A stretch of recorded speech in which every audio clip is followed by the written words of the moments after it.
All right. Welcome, everyone, to our bi-monthly ROC Game Dev Talk.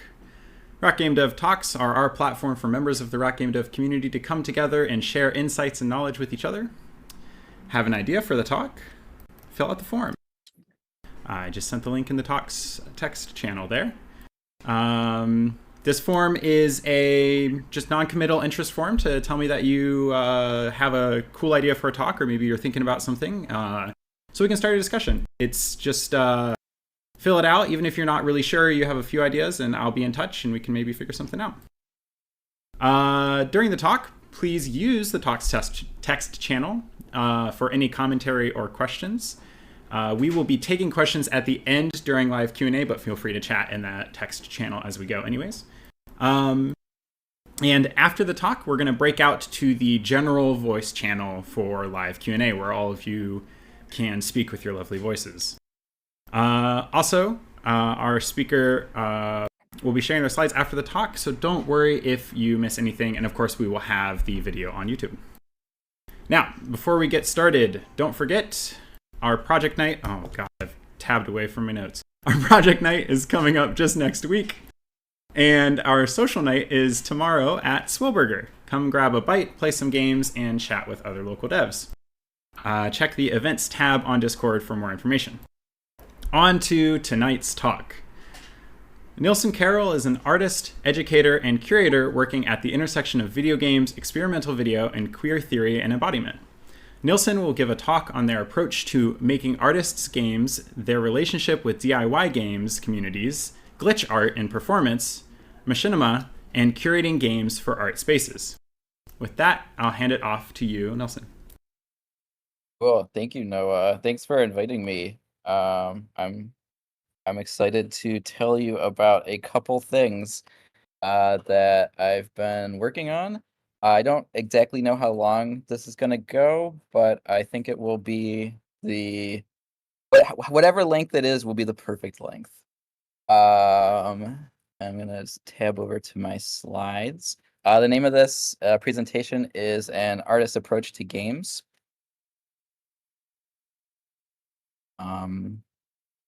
And who am I? I think I know most of the folks who entered into the channel, but for folks that don't know who I am, my name is Nilson Carroll. My email's here as well as my website if folks want to reach out or look at my work further. I'm also on Discord. My DMs are always open. I like hearing from folks with, ideas and thoughts, and I like seeing what people are working on. I am the assistant curator and preservation specialist at Visual Studies Workshop here in Rochester, New York. I'm actually there right now. And I actually received my MFA in Visual Studies from Visual Studies Workshop in 2021. And before that, I was a student at SUNY Oswego, where I studied playwriting and poetry and printmaking. And then I also worked at Rochester Contemporary Art Center for many, many years as an exhibition assistant as well as a web developer. I wear many hats. I am an artist, I'm an educator, I'm a curator. Like Noah said, working at the intersection of experimental video, video games, and queer theory and embodiment. I am a game dev, a glitch performer, an archivist, a community organizer, and a supporter of DIY values and traditions. And I think all of those things, they all kind of go together, right? They're not disparate things. They all sort of inform each other, and sort of grow on each other, and which is very it's very fulfilling. It's also can be very tiring because I feel like I'm always sort of working, even when I'm looking and playing. It's always informing what I do with my art practice, but then also with my professional job. At Visual Studies Workshop, I primarily work with the film and video archive. We have this slide says 6,000 videos dating from the early 1970s into the early 2000s. I think that number may have grown to, numbers don't really matter, but maybe it's grown probably almost to 10,000 tape titles. And a lot of that material is early video art, sort of experimenting with, new equipment, as, video in the early 1970s, like a completely new phenomenon, and artists and activists and, protesters, and folks who are, sort of within the margins are now able to create, work and share it and distribute it. And it really is its own sort of DIY history, that I often sort of in my mind think of as being parallel to sort of what is happening in DIY video game spaces. So my work and, definitely informs, sort of my relationship to video games and vice versa. This is like a fun tidbit. I'm not this, this presentation is not at all about what I do at VSW, but just for fun, I have a slide of we actually bake our videotapes. Videotapes over the decades get moisture within them, and then they get kind of sticky. And to play them back, you actually have to bake them, which dehydrates them, and then that allows them to be played back correctly. So it's just a fun fact. I'm often putting in and taking out tapes from the media of him at my job. And I think a lot of folks in the chat were at this event. Hardware and Software by Barnyardia was a pop-up exhibition we did at VSW almost a month ago now, maybe even a little over a month ago now. And I'll talk more about my role as a curator at VSW, I think at the end of the presentation, but it was pretty fun. As an artist and as a curator and as an educator, my preferences are non-saleable art, flashing lights, difficult puzzles, spatial poetry, and magic spells. And this list of things, it kind of keeps coming up over the years as I'm making. So it's just some firebrand glitch. So I'm gonna read a bit of a script that I wrote. Over my lifetime, art making, playing, and experimentation have always been one and the same. Through play, I learned how the world works and also how the world doesn't work. I learned how to have a sensitivity toward objects, patterns, and the relationships between things. The deep queer anguish of poets like Arthur Rimbaud and the ecstatic political outbursts of the Dada artists have been influential to my work and also to my life. Among other things, net art from the 90s, queer punk community, the history of experimental film and video, and in particular, the artwork of Ana Mendieta, which considers the body's relationship to the land, have been heavy influences on the way I think through my art and video game practice.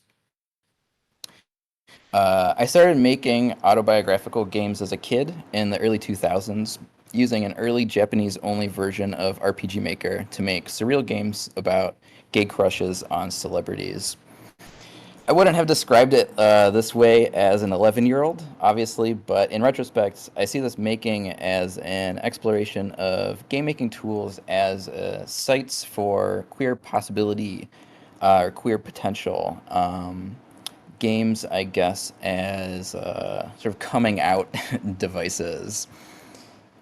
Obviously, as I sort of work through my autobiography, my family becomes really important to a lot of the games that I make, and it's not in like a way that's like, oh, like I really love my family, like they really support me, but sort of just like thinking about this sort of deep and often difficult and very heavy relationship to my mother, my father, my brother, um, and sort of like what we've gone through together over my lifetime. A lot of the work that I make, that's sort of the core of it. And for me, making is often a way to not not necessarily fix these problems, but to sort of just rethink through these problems, and sort of explore these relationships. Um, I think of the time I'm at a New Year's Eve party. This is a couple of years ago, and I'm playing through Dark Souls 1 in the living room while a few people watch. I plunge my sword into bodies embodying a pure violence, killing them and stealing their power. Even though no one seems to mind, I think they're actually enjoying watching me play this game. I apologize every time I murder a giant animal. In private, I don't hesitate with this, but in front of an audience, I'm sort of embarrassed by this seemingly masculine coded performance. Uh, this is sort of becoming less and less true, but I still think it's worth mentioning, that violence and competition is intrinsic, to some of even the most abstract video games. Most video games are most in quotes. Again, I feel like there's a real sort of change happening within like what we as a culture make video games about. But a lot of video games, especially mainstream video games, are designed as exchanges of violence between players, and the game. Um, when a game asks you if you are a boy or a girl, it stores that answer into a yes or no variable, black and white value. Occasionally, this has an effect on gameplay, sometimes in the form of gender-restricted gear, which has often been like the bane of my existence as like a young person trying to like be like a gender bending, amazing, Demon Souls character or something. Um, I'm really interested in, as a maker, in exploring what I would characterize as, us not having us not having the exact language for yet. And I think a lot about like relationships in shonen anime, especially. These relationships between persons and bodies that our society doesn't currently financially, medically, or culturally support. I'm often trying to express myself from within the margins, which is this sort of murky location that doesn't have easy answers. During my early internet exploration as a young person, I quickly came to learn about the ROM hacking community, which I'm sure sort of folks know what that means. But ROM hacking community is full of folks that are interested in breaking open old games in order to manipulate their code. Right. This often takes the form of language translation, small improvements to gameplay, or often it can be a total reconstruction of a game world. I was particularly struck by a series of ROM hacks of Dragon Quest I on the NES that would replace the game's content with this sort of like perverted, crude bathroom graffiti type content. It's often seemingly at random. While the makers of these hacks, teenage boys, obviously just trying to sort of out edge each other, many of whom I've actually met online over the years as an adult, saw these projects as one-off jokes. While the makers saw them as one-off jokes, I was instantly enamored with their sort of broken, glitched out, sexually explicit adolescent poetry. It really reminded me of, I mentioned earlier, Dada poetry. It's just sort of like, uh, sort of just like wild, this sort of like wild, ruleless poetry. These hacks opened my eyes to the possibility of games, their potential to be intuitively made and manipulated, how raw they could be, and also to the power of appropriation and reinterpretation of already existing mainstream video games. In making my own ROM hacks, learning how ROM hacking worked as a teenager, I developed a strong DIY sensibility, following and expanding on instructions from ancient forum posts, using shareware made by friends, and in general, just not following any particular designated rules or paths forward. Sort of just like basically making things up as I went, and sort of following the leads of other folks who were just sort of making things up as they went. So that was sort of my teenage years. Fast forward to 2016, I started the MFA program here at Visual Studies Workshop, where I now work.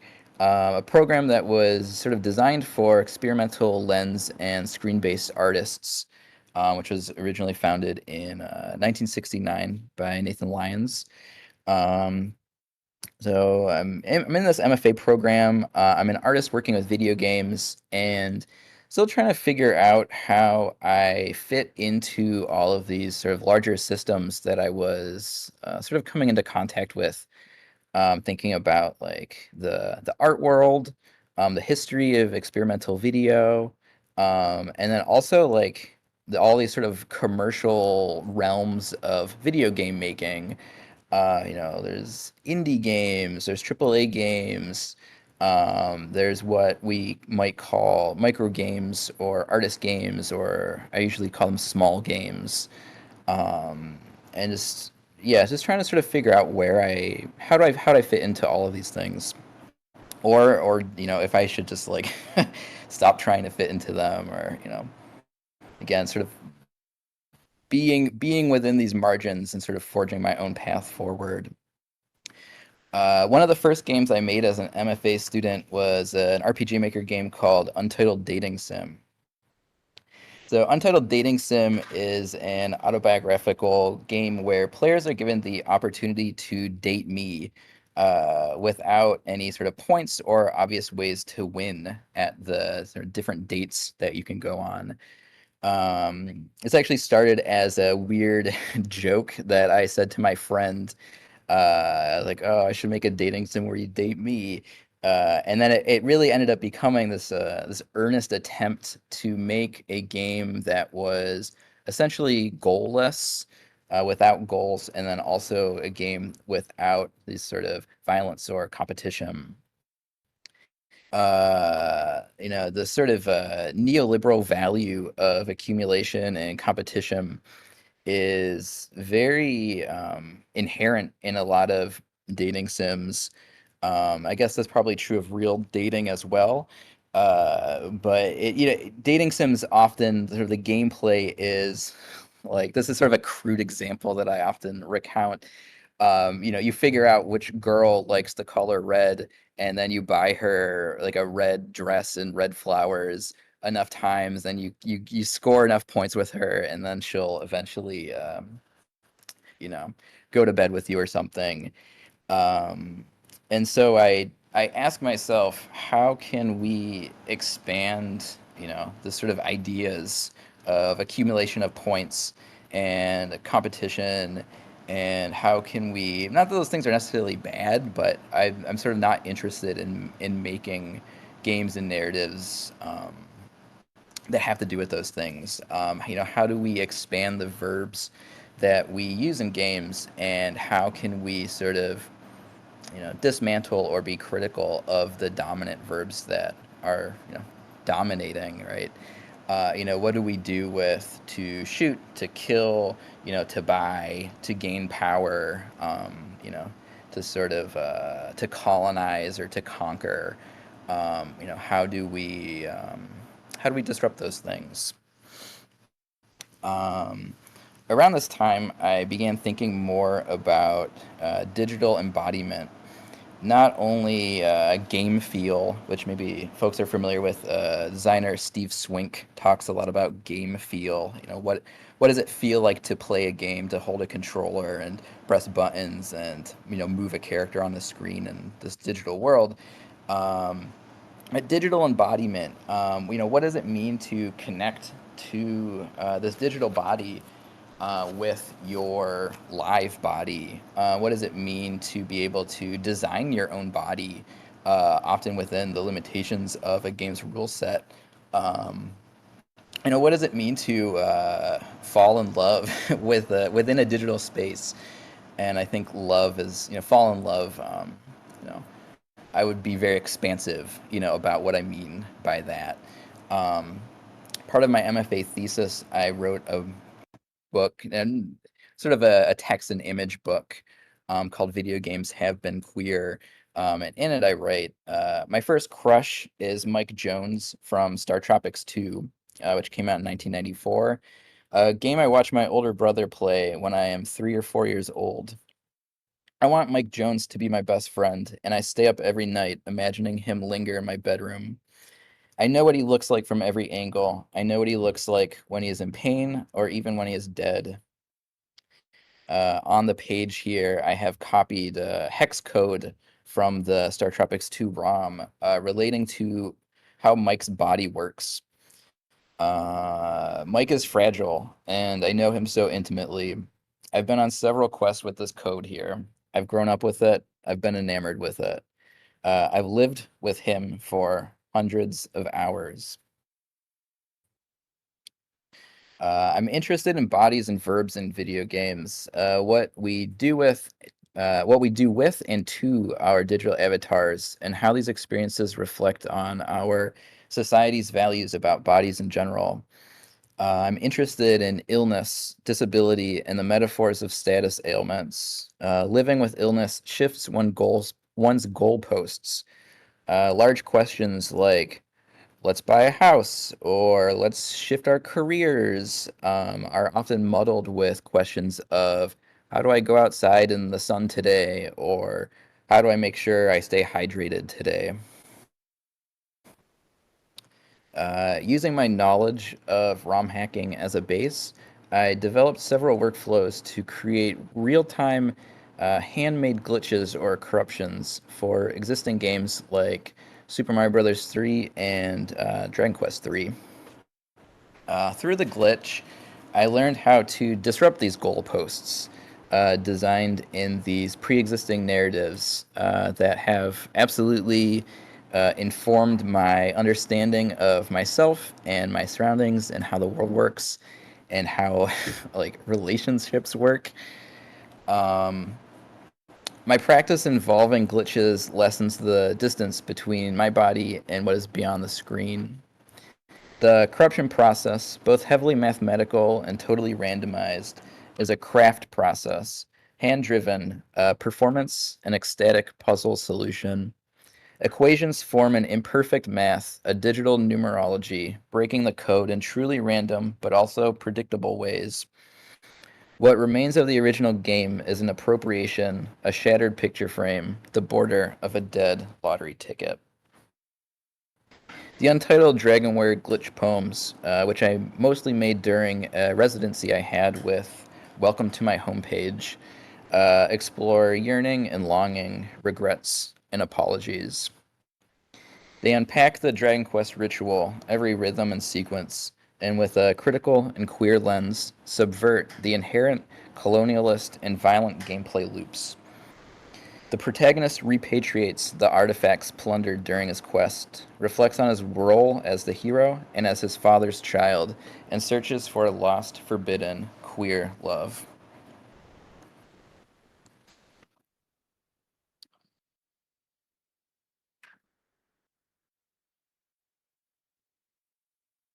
This is really beautiful.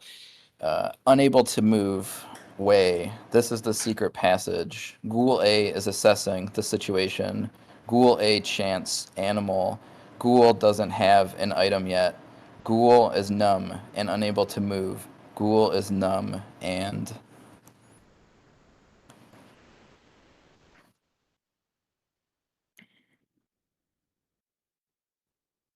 If you go straight, you'll come to the castle. Nilson is dead. But nothing happened.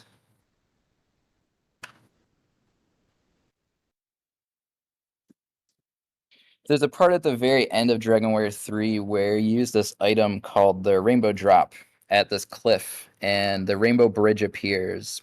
And I spent a very long time with this one save state that I was glitching and corrupting, and sort of getting lucky. Often when you do this, you have to really understand how the game works and how the ROM works, and it's this real push and pull of breaking the game without crashing the game. And so I was getting very lucky, and I was able to sort of force my way through to the end of the game, and I also somehow ended up with the Rainbow Drop in my possession and ended up at the cliff where you use it. So I ended up using the Rainbow Drop, and as I was crossing the Rainbow Bridge, this sort of glitched out text box appeared, and it said, "You are no longer invisible." The part in the game has you returning to the site of the final confrontation in the first Dragon Quest game, where the original player character also opens the path over the Rainbow Bridge. And at this moment, when it said that to me, the glitch sort of revealed this narrative that hadn't been there before, about this sort of queer legacy, this powerful found lineage, not of DNA and inheritance, but of sort of spirit and will. Um,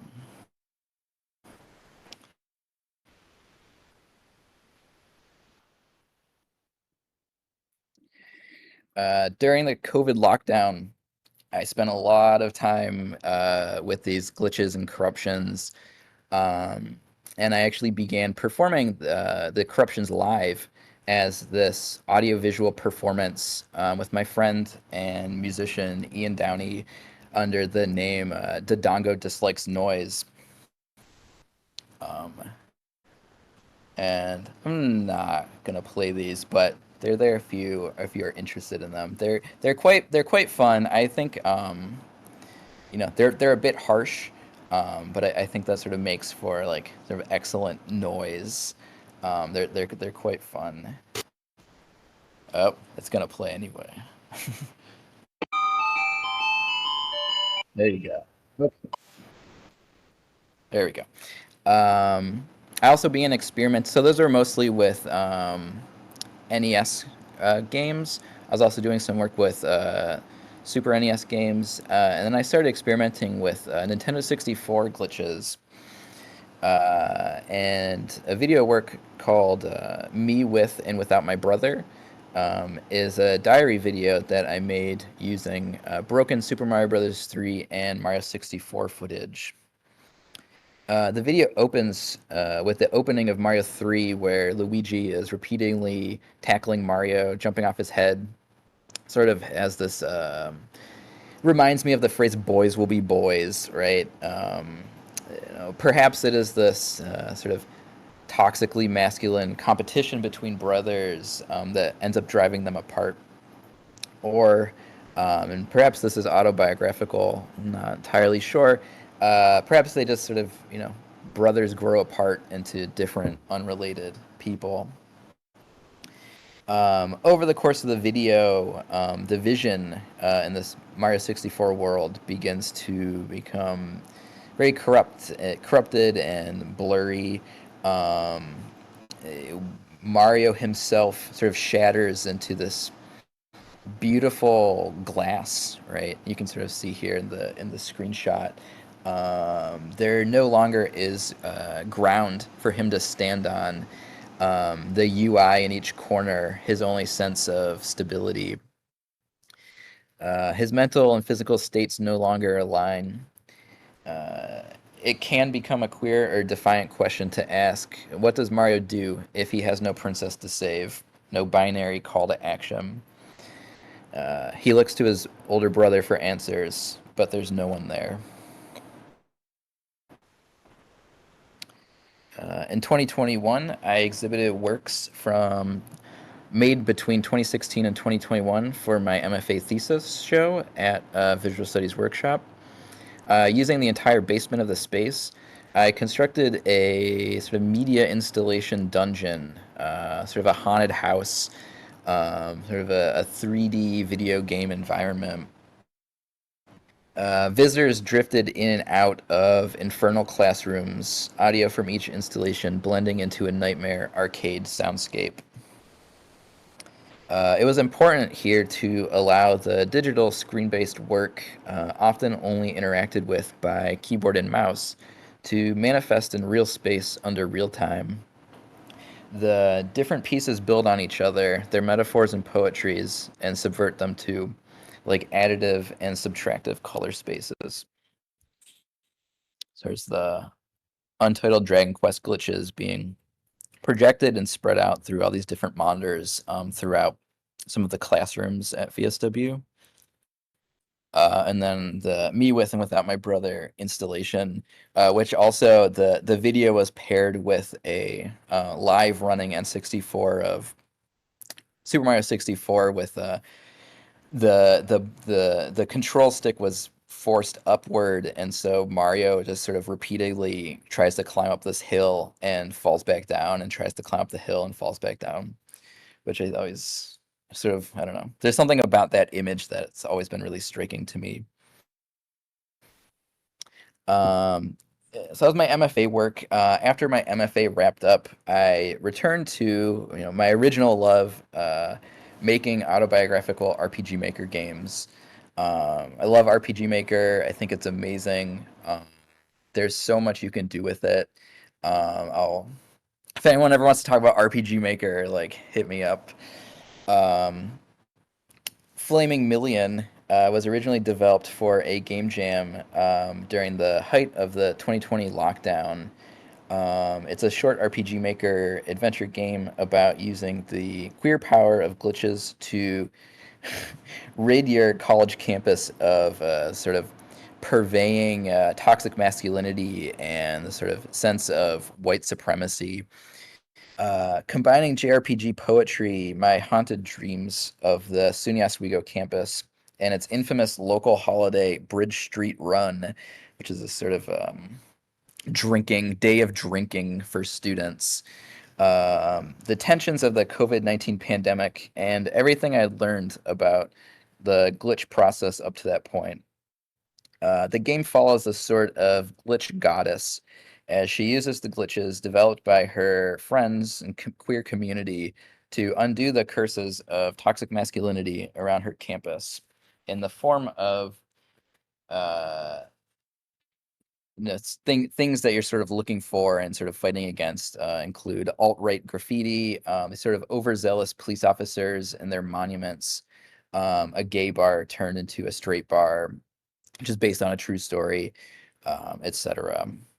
I was also watching so many hours of live protests during this time, and I was inspired especially by the statue toppling that was going on at the time. The sort of hugely powerful and poetic, very literal action.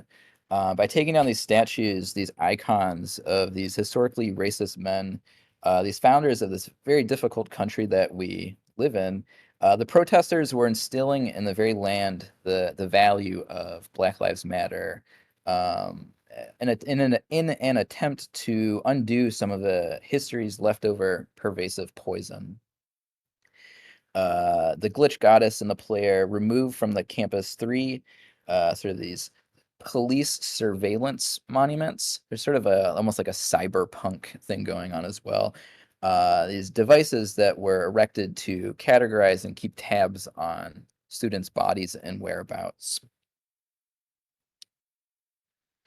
In 2022, I made a project called Whenever You Can Breathe, which is another autobiographical short RPG made in RPG Maker. This one's about grocery shopping. It's very literally about Wegmans. It's about being stuck. It's about hanging out with your friends. It's also about sort of strange spatial relationships. And it's also about sort of finding grounding for yourself. It's largely based around the now obsolete meditation of walking around Wegmans in the middle of the night without the intention of actually buying anything, which is sort of entering in this like meditative like dream world, where you could just walk around and there's no goal, and you can kind of just like breathe for a second. Unfortunately, as you probably know, Wegmans doesn't stay open very late anymore. They stay open kind of late, but they don't stay open all night. Um, you know, this game serves as a sort of a diary for me, over the course of a couple months, sort of driven by a lot of memories that I was thinking about at the time, and also sort of driven by a lot of the feelings and sort of hardships that I was going through at the time. The unnamed player character finds themselves at this Wegmans like grocery store at dawn. And they know that their three best friends work there. Each one has like a different, one works at the cashier counter, one works in the coffee shop, and then one is a sort of putting away groceries, or putting groceries on the shelves.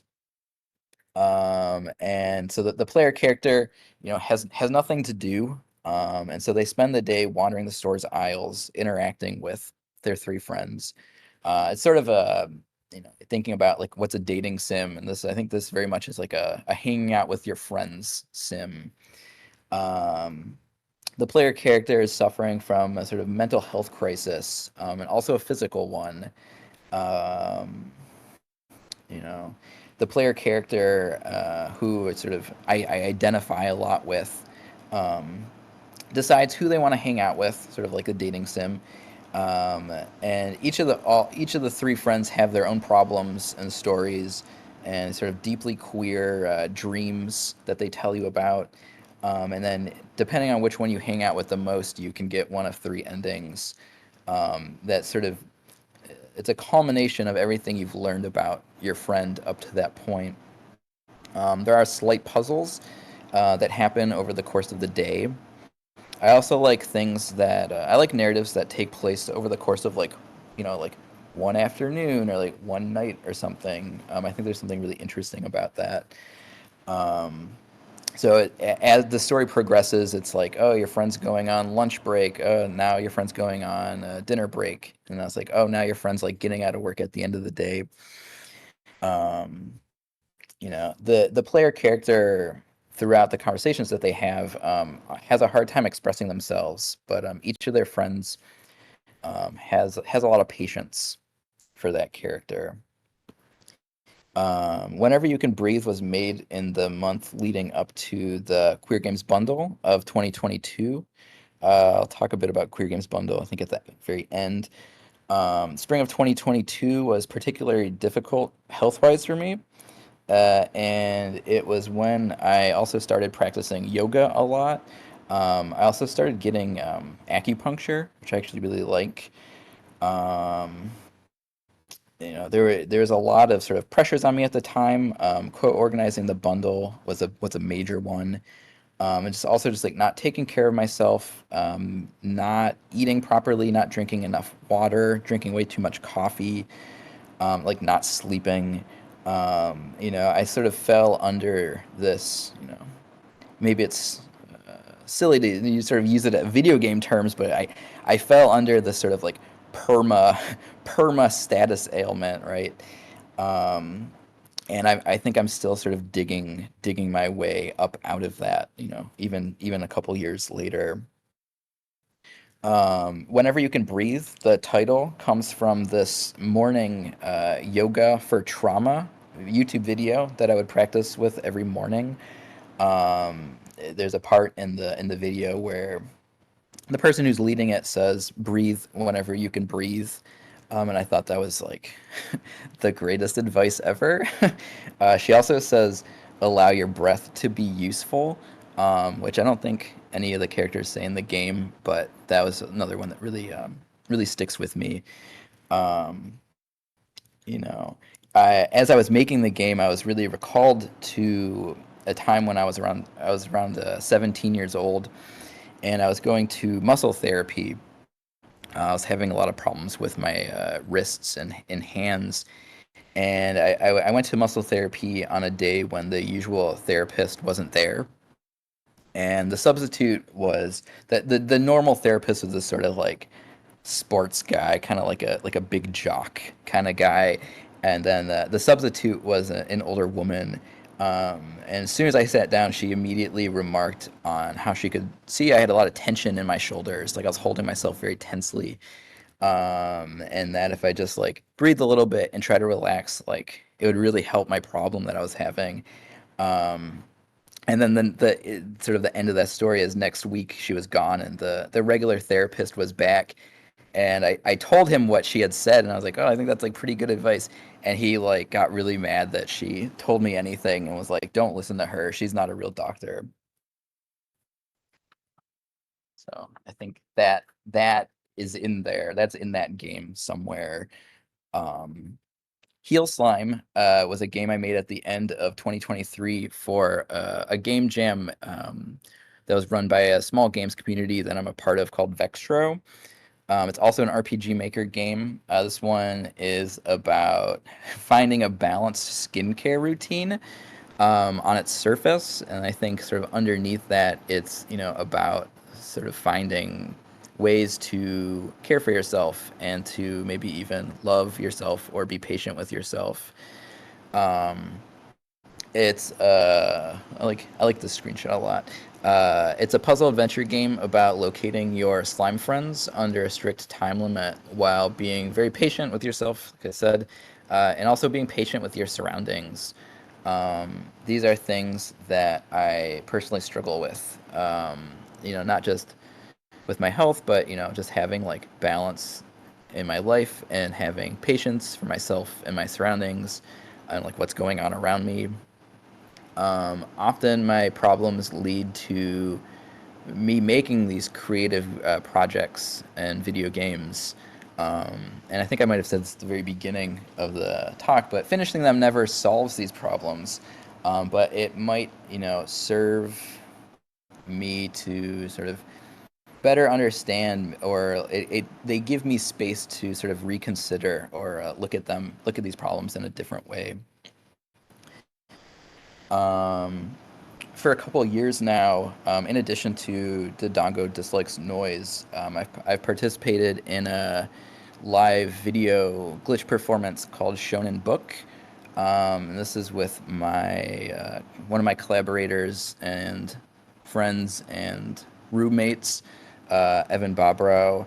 Um, this shared live process involves analog video mixing and corrupting, often a lot of anime VHS tapes, a lot of live video game playing. Usually I'm the one playing a video game, and also digital glitches, and as well as sort of an assortment of distortion pedals and instruments to sort of make this. Yeah, it's sort of harsh noise that I really like. Um, Something I've written about Shonen Book before. It's a little poetic. Through this breaking of the screen, a queer inscription forms, brief residue, an undoing of legacy or violence, or something akin to the monumental power of gay fan fiction. As always, collaboration directs my practice outside. Shonen Book is mostly improvised poetry, dance, play, and can be live or recorded. The strategy stems from my earlier work with glitches and noise performance and is in dialogue with the history of the Experimental Television Center. It's like the birthplace of experimental video, via Twitch streams and Let's Plays. It is an anime marathon sleepover, or it is of anime marathon sleepovers. It is of sort of teenager shit, game facts, dealing with your parents, failing your driver's exam. The image we're looking at right now is we mixed. I was playing F-Zero, and then we were playing a Dragon Ball Z tape where Goku's trying to learn how to drive, which is sort of a fun pairing. And so this narrative emerges through this sort of mixing and comparing and contrasting of these two things that we both have like a deep relationship with. Um, there's sort of a great instability as explored. You don't really know exactly what you're looking at, or even like when you're looking at it, or from what angle you're looking at it. Um, you know, like I said, we often record sets, but then we also play sets live a lot. And I do think the experiment is best viewed live, um, preferably on like a really big CRT, with the this very like strong contrast and light sort of shining in your face. Um, it has like a nice flicker to it. Um, so it's quite fun. Well, I'm sure we'll be. Actually, I think Shonen Book is performing on this Saturday. Actually, this is a picture of. I'm not in the picture, but you can see Evan in the foreground of the image setting up some video equipment, and then I also have Pokemon Snap ready to go on the left there. And then this was just my personal AV performance cart. I think I was doing some recording of some Donkey Kong 64 stuff. So we really like plugging things in and kind of just seeing what happens. Um, More recently, and I think we're almost done with the presentation. More recently, I've been working and teaching workflows involving Unity, photogrammetry, and 3D scanning. I was originally interested in making a new project about navigating family functions like holidays and birthdays as a young queer person. And I wanted to make 3D scans of all the rooms in my childhood home for use in a series of sort of interactive 3D scenes. Um, with support from the Genesee Valley Council of the Arts, I was able to purchase a drone, which is pretty cool, to do photogrammetry.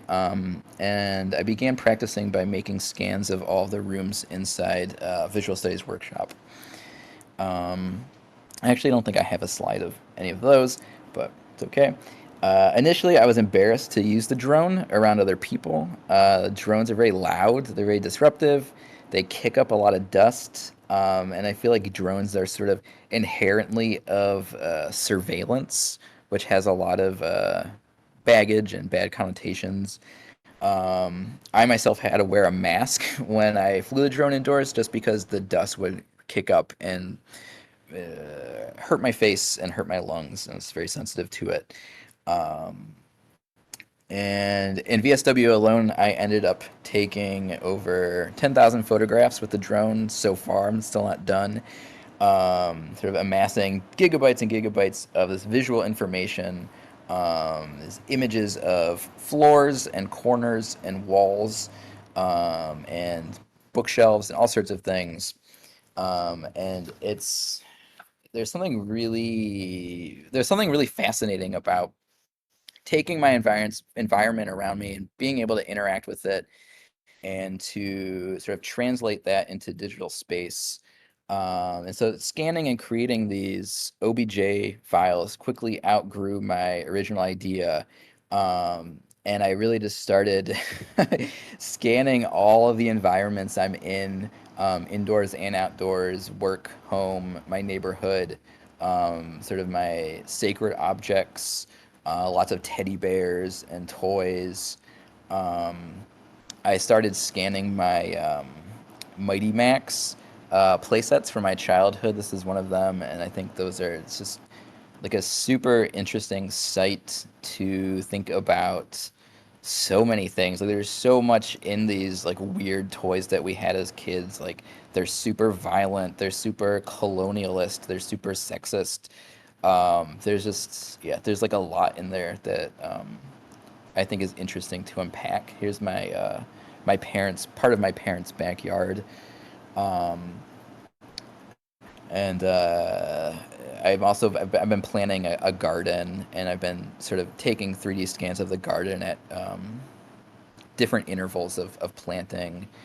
Um, and I fell in love with the texture maps themselves, associated with the OBJ, or yes, associated with the OBJ files. Um, And this was one that I actually took in 2019 of a teddy bear that I have a lot of love for. His name's Lovey, and I just thought this image was so fascinating. It's sort of like a cubist painting, but it's almost even like more successful at like what cubism tries to do. Like you really truly can see every angle of the teddy bear in one image. And just like the color is really great, and the way that it kind of goes in and out of focus is really visually fantastic. It also sort of reminds me of like Christmas wrapping paper. Um, and so I I love just generating the texture maps themselves. I'd love to make a book out of some of the best ones. These are two texture maps from two Mighty Max playsets. Um, and then there's a couple of different ways that you can get them, and so there's also ones that sort of look like this. And this is sort of like I don't know if you can see in there, but it's sort of like a teddy bear diorama. There's a lot of teddy bear work in in my life. um, and so really briefly, I'd like to finish my presentation by speaking about what you might call a post-studio practice. So basically, my practice beyond just making things. Um, as I said in the beginning, I'm a curator of expanded, experimental, and artists games. Games for Windows, which happened in 2019. It was my first exhibition in Rochester in a real IRL space. It was in the front window of an old liquor store.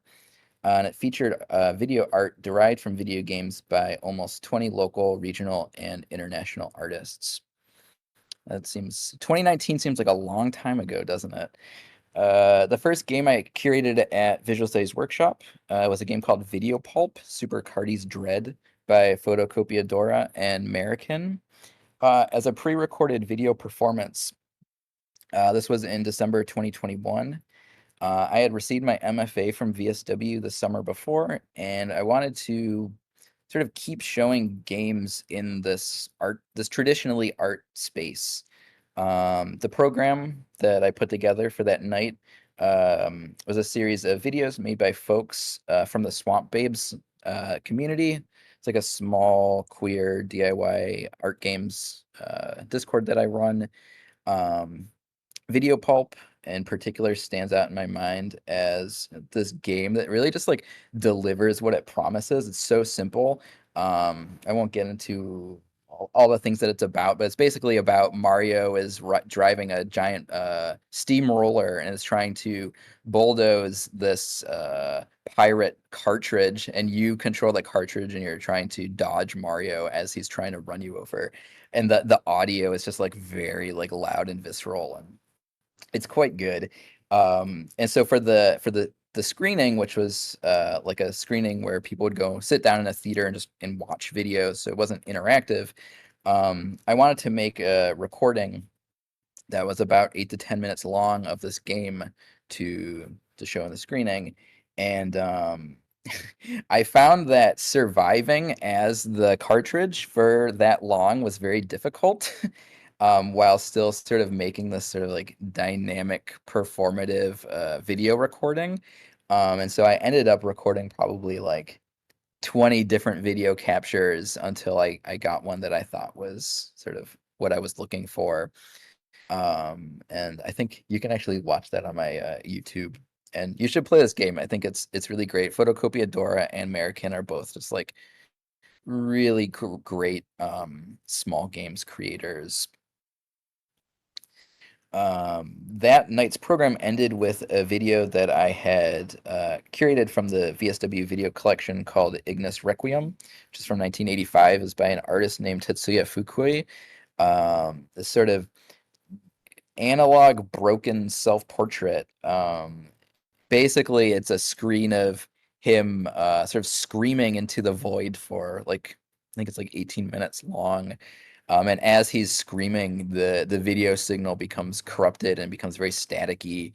And it's super visceral. And as you're sitting there for the duration of the piece, it just, you really go through this like wide range of emotions. Like it's at first it's sort of annoying, and then it gets sort of sad, and then it gets kind of funny, and you really yeah, you really, it's a real roller coaster of a video.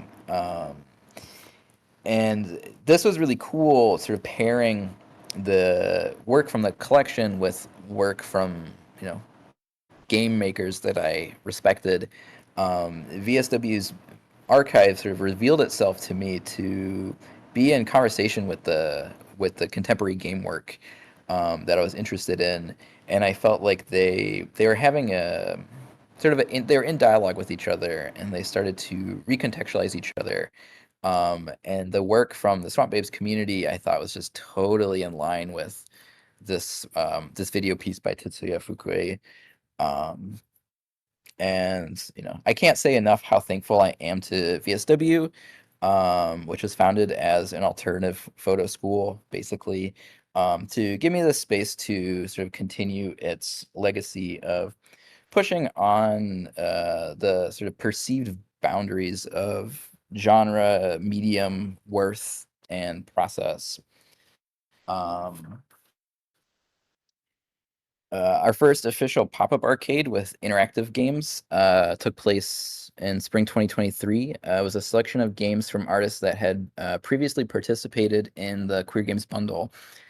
It was part arcade, part media installation, and also part screening. You know, the event ended with a screening of video work and game recordings from some of the artists who were participating, and then also some not everyone who participates in the Queer Games bundle is a game maker.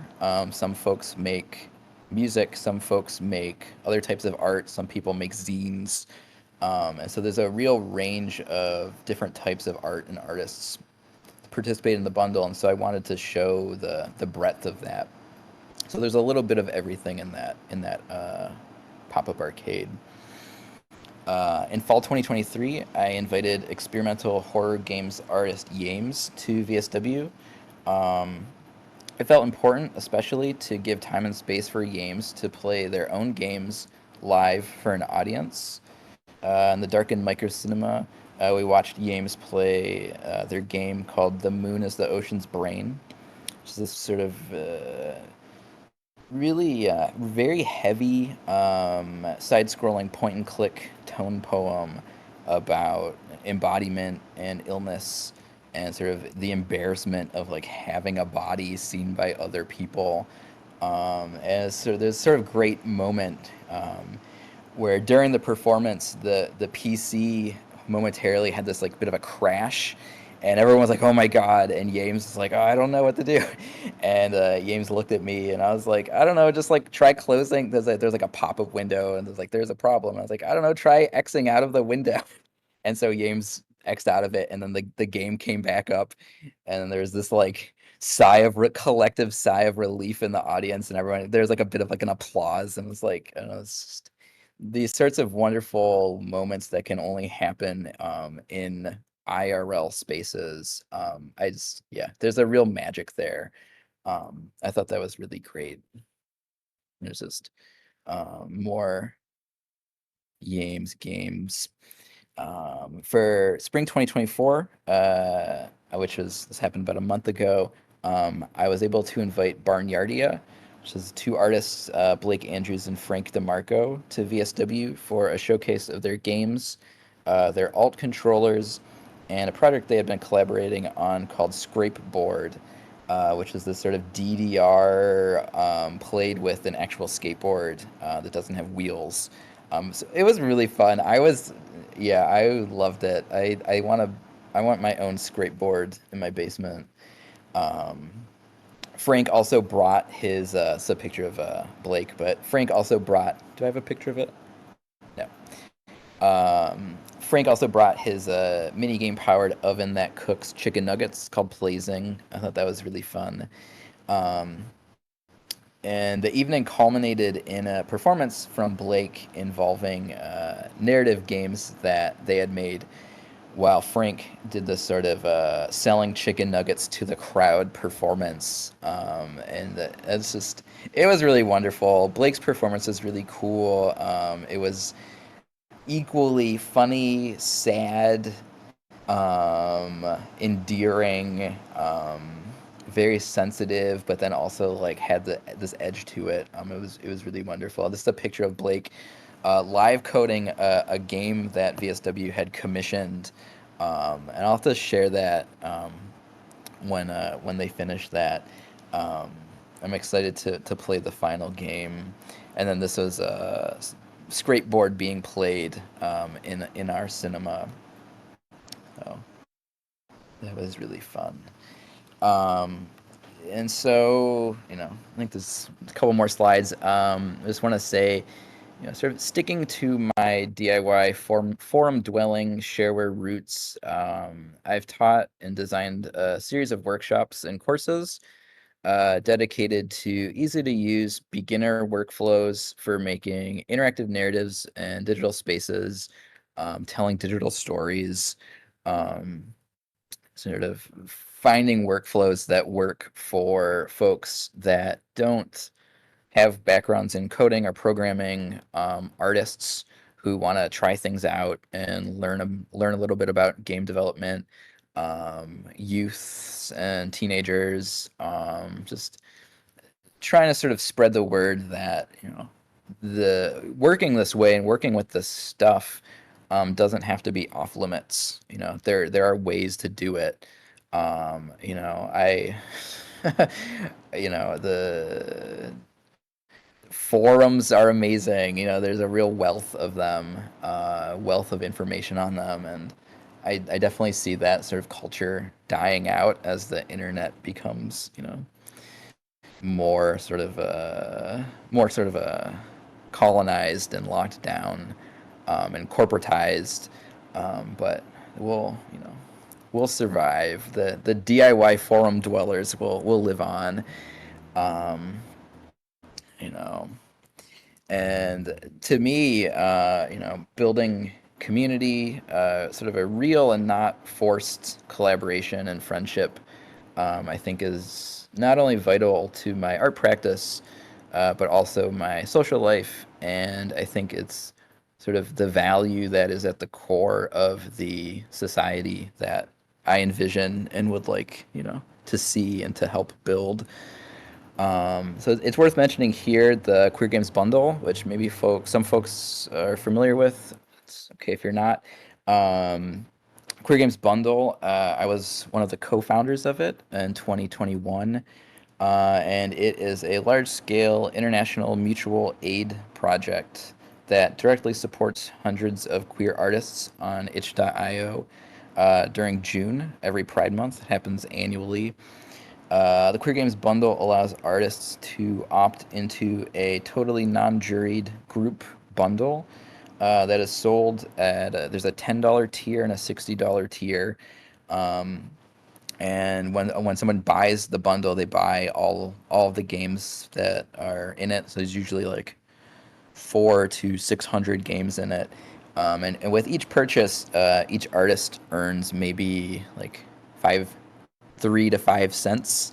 But after the bundle's been purchased, tens of thousands of times, artists earn some funds that can then go back to supporting their lives, supporting their art practice, supporting their game making, paying their rent for a month, etc. The original idea of the Queer Games Bundle was to move away from what me and the other co-founder were perceiving as a rise in rainbow capitalism during Pride Month. And we were trying to find a way to very directly support our larger queer games community. And I led the bundle for the first 2 years and have since stepped down from that position, but it's still operating. And actually, I think the 2024 Queer Games Bundle should be launching in a couple days, I think. Yeah, in a couple days. So yeah, that's my presentation. And yeah, I absolutely always feel free to message me on Discord. Feel free to email me. Check out my games on itch. Look at my website. I don't really use social media, but I'm always down to talk with folks, share with folks, collaborate on stuff. You know, one of the reasons why I wanted to talk tonight is just like, you know, I think I probably have met most of you, but I don't know, share what I care about, and like maybe, you know, maybe we can talk about it and yeah, collaborate and support each other. So yeah, that's it. That's all I got. Great, thank you, Nilson. That was an awesome talk. You covered a lot of ground, and I think this is kind of like Yes.